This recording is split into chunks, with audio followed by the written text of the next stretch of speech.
Adora. Who are you? What's going on?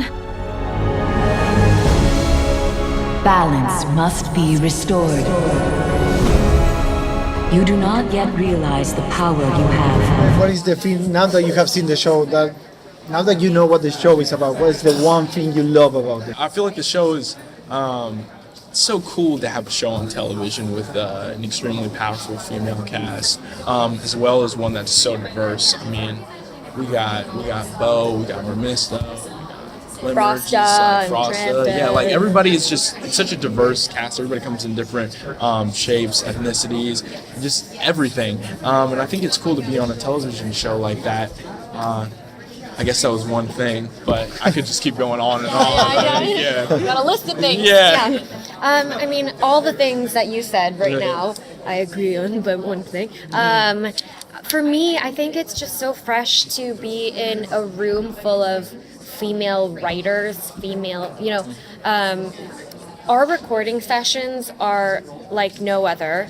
I think I'm so comfortable doing all of these crazy voices because I feel accepted, and I feel like Mary, our director, and Noelle are my friends, and so it's exciting to be in a collaborative, creative space. Yeah, that's one of my favorite parts. What is it that drives your characters forward? What do you sort of think it is that ultimately pushes them into action as the series opens up?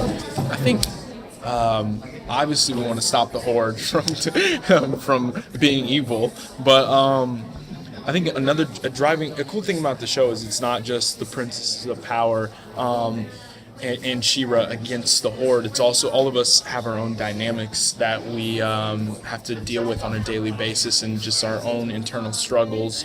I feel like with Bo, he just wants to make sure that everybody comes together and just add as many friends to their group as possible, and that's his driving force in the show. He's like, if we can just like make the Horde not evil and just super nice, and everybody join us and we have a great time and we sing and dance and everything, that would be Bo's dream. So his driving force, I feel like, is definitely to just gather up a group of friends. So. Yeah.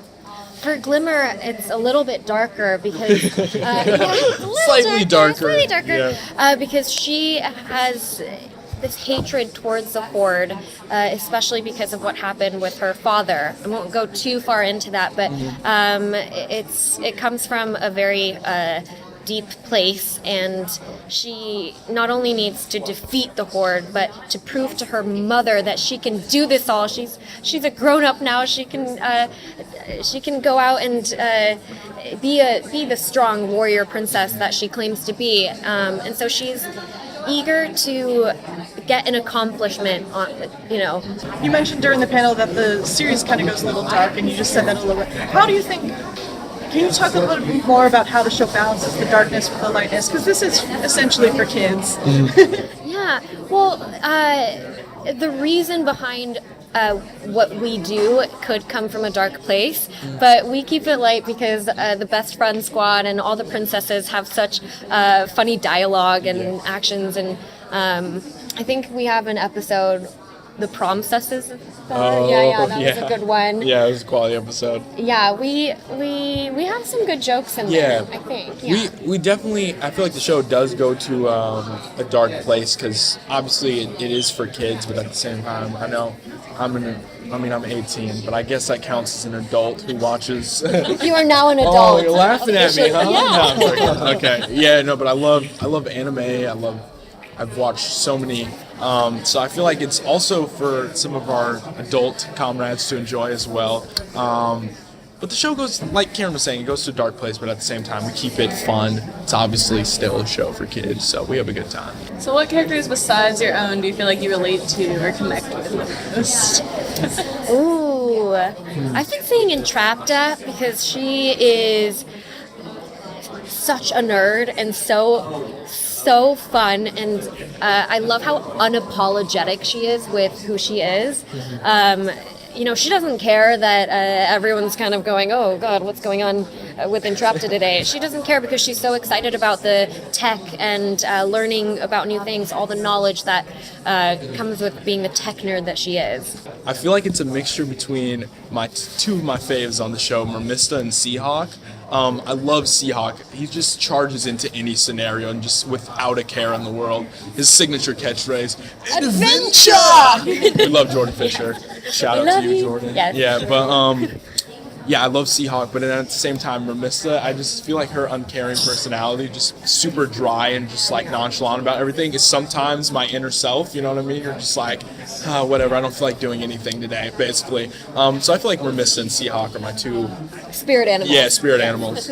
Reading the script, every single time something like that comes up, I was just reading it saying, yeah! It's just exciting to be a part of something that is so inclusive. I wish that I had more of these things when I was growing up, more exposure to it all, because sometimes you just don't know about things, and knowledge is power. Yeah.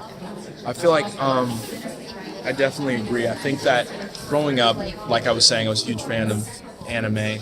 And one of the earliest representations you see of African American people in an animated television show is Dragon Ball Z.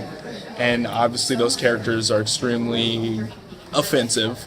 Some of them appear in blackface and things like that. And so I think to have a show like She-Ra, just to see how far we've evolved and how far we've come, that really just reflects exactly what's going on in the world, is super cool. And I think that representation is super important for kids out there who are watching TV. Like, they want to be able to see themselves in a positive light so that they grow up and realize their true power. So.